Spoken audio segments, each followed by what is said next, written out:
to be a victim, you have to volunteer. And someone who has higher consciousness doesn't volunteer to suffer. If you're conscious enough, you see it and you stop it. You don't do it.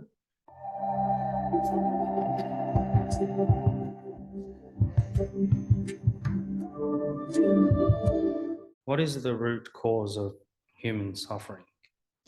Resistance to life. Resistance to anything creates suffering.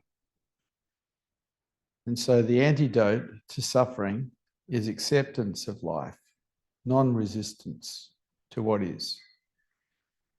But human beings don't seem to understand that, and they continue to resist life. Those whose consciousness levels have risen don't resist life and don't suffer.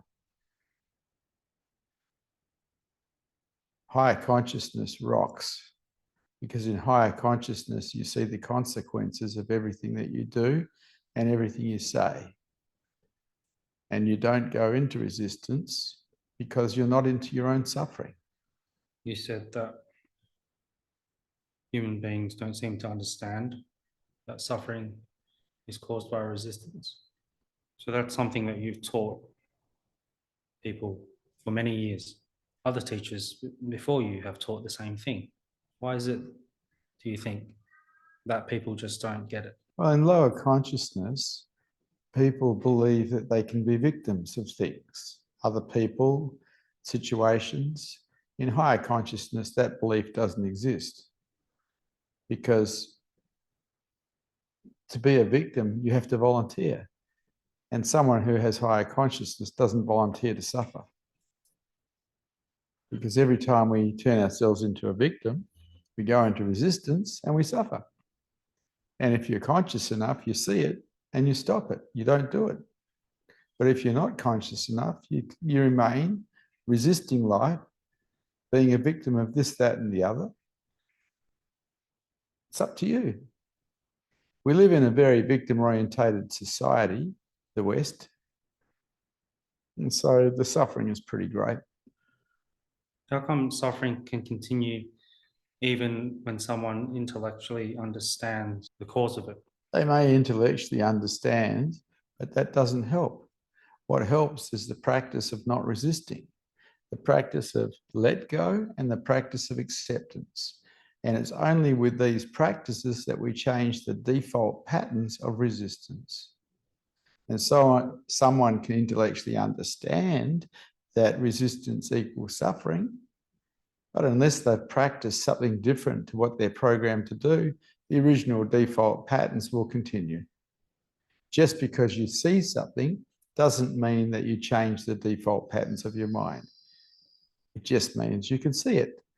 And insight is the invitation to do the work. It is not the answer. What does it take for suffering to completely end? Death will do it. Temporarily. Enlightenment will do it.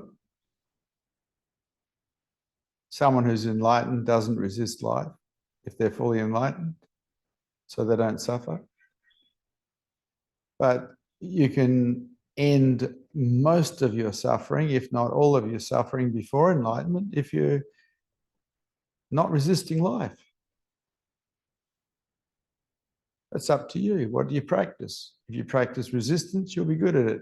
If you practice acceptance and let go, you'll be good at it. Whatever you practice, you get good at. So what do you practice? Does searching for enlightenment to end suffering, does that work? Ultimately, no. It'll take you about halfway. At some point, you have to fall in love with truth. And in the falling in love with truth, you become willing to die for truth. You become willing to let everything go. If you're just trying to get away from suffering, that's not enough. That'll take you halfway. The people who wake up are in love with truth. Do you distinguish between psychological and physical pain and suffering? Pain is pain. Pain isn't suffering. Pain is pain. Suffering is when we resist pain. or resist discomfort, that's suffering. Pain is just pain. Someone who's awake will experience pain, but they won't suffer because they won't resist.